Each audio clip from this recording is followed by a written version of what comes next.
Shalom, apa kabarnya Bapak Ibu, saudara-saudari yang terkasih dimanapun berada.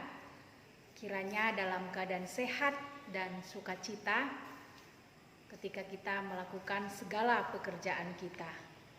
Firman Tuhan yang akan saya sampaikan untuk Minggu Palmarum pada tanggal 28 Maret 2021. Dan sebelum saya membacakan teksnya, terlebih dahulu kita bersatu di dalam doa. Damai sejahtera Allah yang melampaui segala akal, itulah kiranya yang menerangi hati dan pikiranmu untuk mendengarkan firman Tuhan dalam Kristus Yesus, Juru Selamat dunia. Amin. Firman Tuhan pada Minggu Palmarum, yang artinya mare-mare, pada tanggal 28 Maret diambil dari Mazmur 31 ayat yang ke-8 sampai ayat yang ke-16. Demikianlah bunyinya. Aku akan bersorak-sorak dan bersukacita karena kasih setiamu, sebab engkau telah menilik sengsaraku, telah memperhatikan kesesakan jiwaku, dan tidak menyerahkan aku ke tangan musuh, tetapi menegakkan kakiku di tempat yang lapang.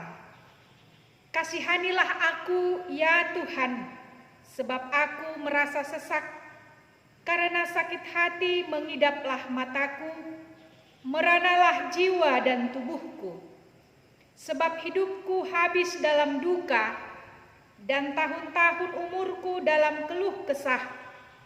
Kekuatanku merosot karena sengsaraku, dan tulang-tulangku menjadi lemah. Di hadapan semua lawanku aku tercela, menakutkan bagi tetangga-tetanggaku, dan menjadi kekejutan bagi kenalan-kenalanku, mereka yang melihat aku di jalan lari daripadaku. Aku telah hilang dari ingatan seperti orang mati, telah menjadi seperti barang yang pecah. Sebab aku mendengar banyak orang berbisik-bisik, ada kegentaran dari segala pihak. Mereka bersama-sama bermufakat mencelakakan aku. Mereka bermaksud mencabut nyawaku. Tetapi aku, kepadamu aku percaya, ya Tuhan. Aku berkata, Engkaulah Allahku. Masa hidupku ada dalam tangan-Mu. Lepaskanlah aku dari tangan musuh-musuhku dan orang-orang yang mengejar aku. Demikianlah pembacaan firman Tuhan.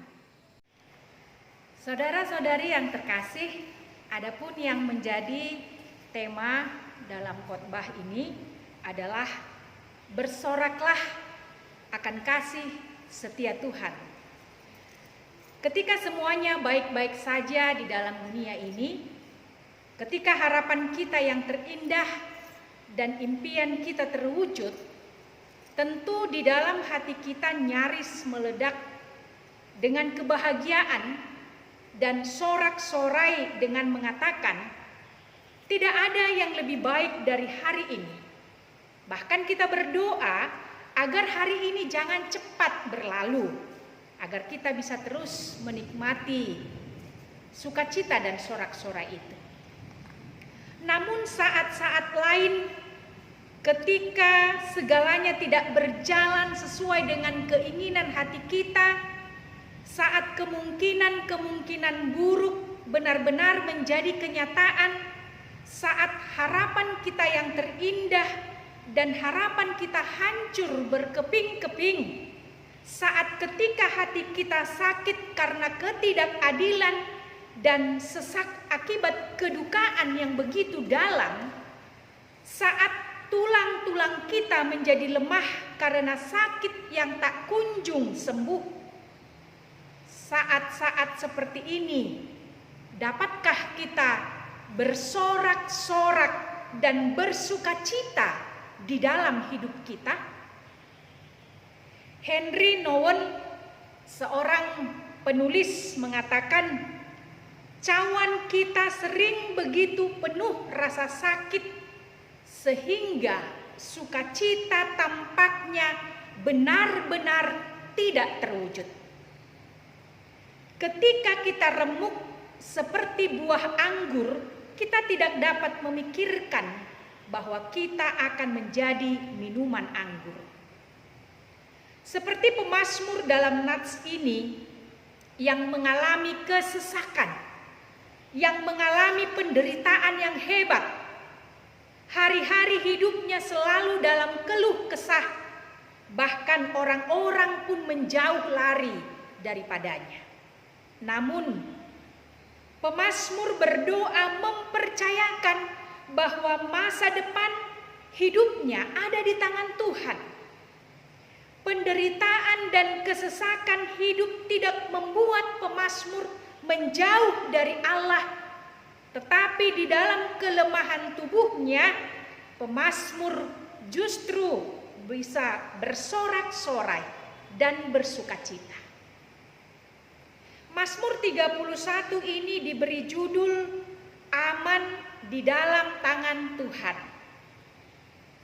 Jika kita baca dari awal, pemazmur benar-benar menyerahkan hidupnya kepada Tuhan dan percaya sepenuhnya bahwa Tuhan akan melindungi orang-orang yang percaya dari setiap rancangan orang-orang fasik yang akan mencelakakan orang-orang yang percaya.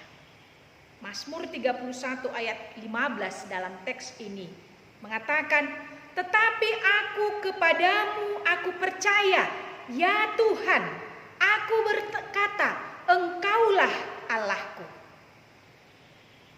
Minggu ini kita memasuki Minggu Palmarum. Makna utama Minggu Palmarum yaitu minggu penghayatan akan arti penderitaan. Juga dimaksud sebagai minggu pemuliaan bagi nama Tuhan Yesus. Yesus Kristus sebagai manusia yang seutuhnya juga bergumul ketika menghadapi jalan penderitaan menuju Golgota. Tuhan Yesus sadar bahwa untuk menyelamatkan manusia bukanlah perkara yang mudah. Dia berkata kepada para murid-muridnya, dia meminta untuk menemaninya. Tuhan Yesus berkata, hatiku sangat sedih, seperti mau mati rasanya. Tinggallah di sini dan berjaga-jagalah. Ada kegentaran dalam diri Yesus saat menjelang hari penderitaannya di atas kayu salib. Tetapi ia berkata, ya Bapa, tidak ada yang mustahil bagimu, ambillah cawan ini daripadaku, tetapi janganlah apa yang aku kehendaki, melainkan apa yang Engkau kehendaki.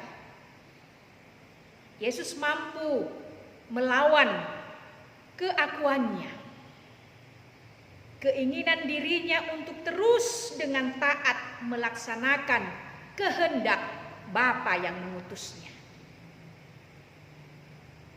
Bapak Ibu yang terkasih, perikop pada minggu ini diawali ungkapan sorak-sorak dari pemazmur kepada Tuhan. Pemazmur bersukacita karena kasih setia Allah. Itu tadi bisa kita baca di ayat 8. Seperti sorak-sorai orang banyak ketika Tuhan Yesus masuk ke kota Yerusalem menjelang Paskah.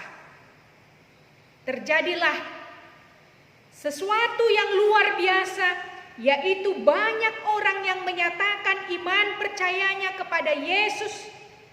Yohanes mencatat, keesokan harinya ketika orang banyak yang datang merayakan pesta mendengar bahwa Yesus sedang di tengah jalan menuju Yerusalem. Lalu mereka mengambil daun-daun palem dan pergi menyongsong Yesus sambil berseru-seru, Hosana, diberkatilah dia yang datang dalam nama Tuhan, Raja Israel.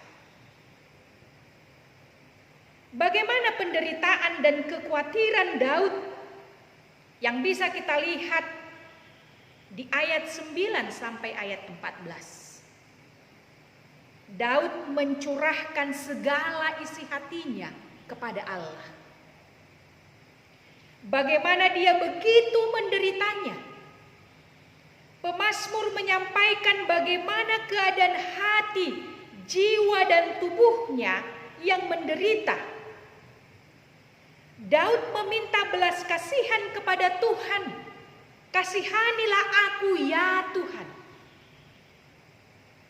Daud merasa matanya menjadi redup karena kesedihan. Jiwa dan tubuhnya merana karena penderitaan.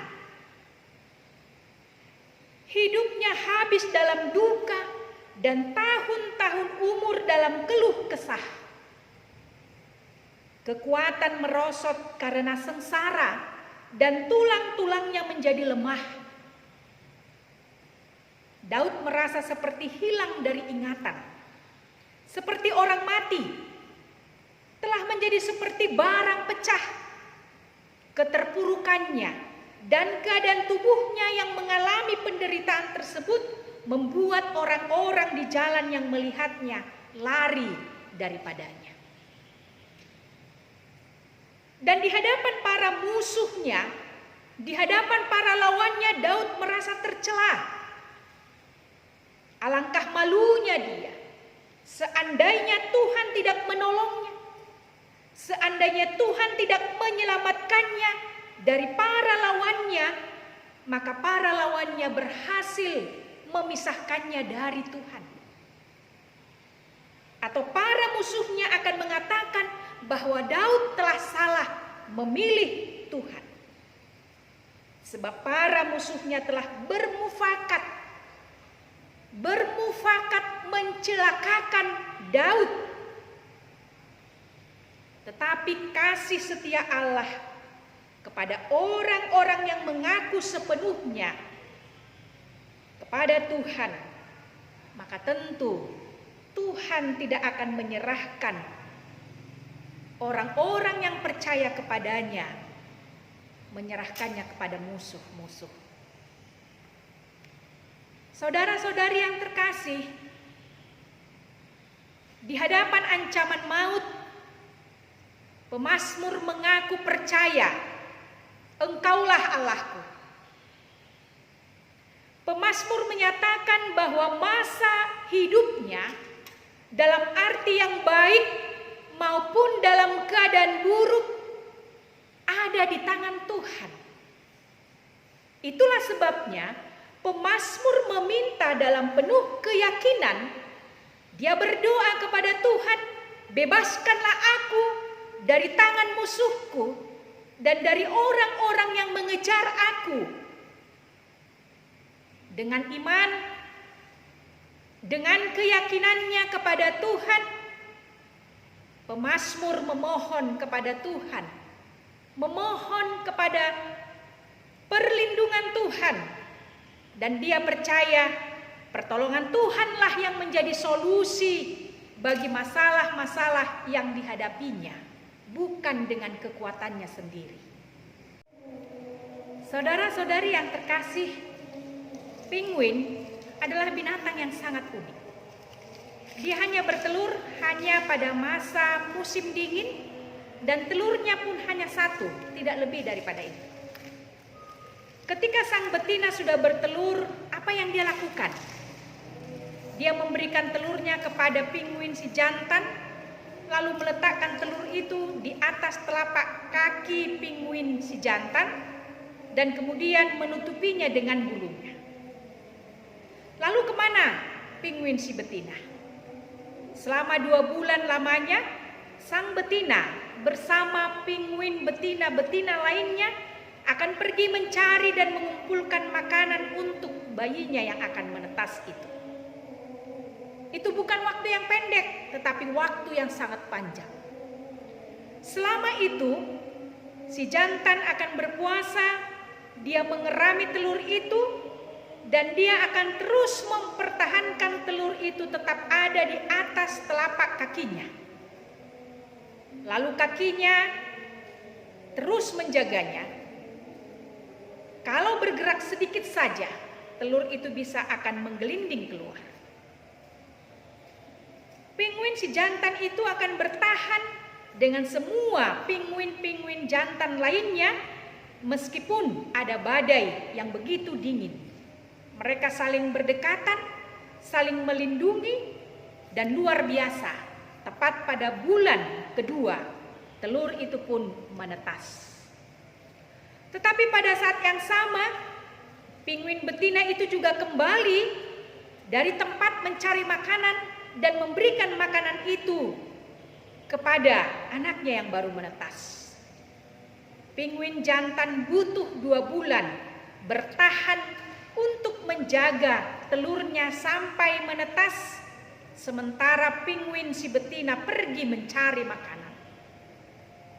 Situasi yang tidak mudah, tetapi sangat sulit harus dihadapi penguin jantan dan penguin betina. Sang betina pergi mencari makanan dengan ancaman maut. Ada singa laut, ada hiu yang bisa memangsanya. Tetapi mereka bertahan demi sesuatu yang jelas, mereka melakukan itu. Saudara-saudari yang terkasih, kadang hidup kita sudah sampai di ujung, tinggal selangkah lagi. Kita menjadi sangat-sangat lelah, ingin berhenti dan menyerah begitu saja. Padahal Tuhan mau kita bertahan dan meneruskan perjalanan hidup kita. Bertahan diam di dalam Tuhan, kita hidupi hidup ini dengan percaya bahwa Tuhan tidak akan pernah meninggalkan kita. Tetapi Tuhan akan selalu menyertai dalam berbagai musim kehidupan kita, dalam keadaan yang baik maupun dalam keadaan yang buruk. Oleh karena itu, melalui teks ini ada 2 pesan yang mau disampaikan kepada kita. Yang pertama, mempercayakan hidup hanya kepada Tuhan. Pemazmur hanya mempercayakan dirinya hanya kepada Tuhan, agar dia diselamatkan dan dilindungi dari musuh-musuhnya yang akan mencelakakan dia. Jangan pernah ada yang dapat memisahkan kita dari Tuhan. Apakah itu penderitaan, apakah itu penganiayaan, apakah itu kelaparan, apakah itu sakit penyakit, seberat apapun hidup yang kita hadapi, kita harus percaya bahwa kasih setia Tuhan lebih besar. Hal itu terbukti dengan penderitaan yang dijalani oleh Yesus. Ketika Yesus disalibkan, Yesus berkata, "Ya Bapa, ke dalam tangan-Mu-lah kuserahkan nyawaku." Yesus telah memberikan nyawanya sebagai tebusan bagi orang banyak, serta meminta pengampunan bagi musuh-musuhnya. Yang kedua, pertolongan dan keselamatan yang diterima pemazmur dari Allah menimbulkan sorak-sorak dan sukacita. Keselamatan yang pemazmur alami merupakan tanda keselamatan yang Tuhan kerjakan untuk seluruh umat-Nya, yaitu keselamatan yang diberikan Tuhan Yesus Kristus. Dia telah menanggung kesusahan, penderitaan yang hebat demi kita umat-Nya. Pukulan dan tikaman pun dialami oleh Tuhan Yesus untuk memberi keselamatan kepada kita. Inilah Injil yang memberikan sukacita bagi kita, sehingga kita dapat bersorak-sorak, memuji dan memuliakan nama Tuhan dengan menyerukan, "Hosana bagi anak Daud di tempat yang maha tinggi. Hosana bagi anak Daud." Amin. Kita berdoa. Ya Kristus yang penuh kasih setia, kami bersyukur atas kasih-Mu yang besar, yang selalu melindungi langkah hidup kami. Ya Tuhan yang empunya kehidupan, Engkau telah berjanji untuk bersama kami setiap hari, juga di hari-hari sulit, ketika ada penganiayaan, sakit penyakit, kelaparan, penderitaan. Tuhan, tolonglah, kuatkan dan pulihkan kami. Biarlah kami dapat terus bertahan dalam situasi yang bagaimanapun, karena kami percaya Engkau akan menolong dan menyelamatkan kami dalam Yesus Kristus penebus kami. Amin.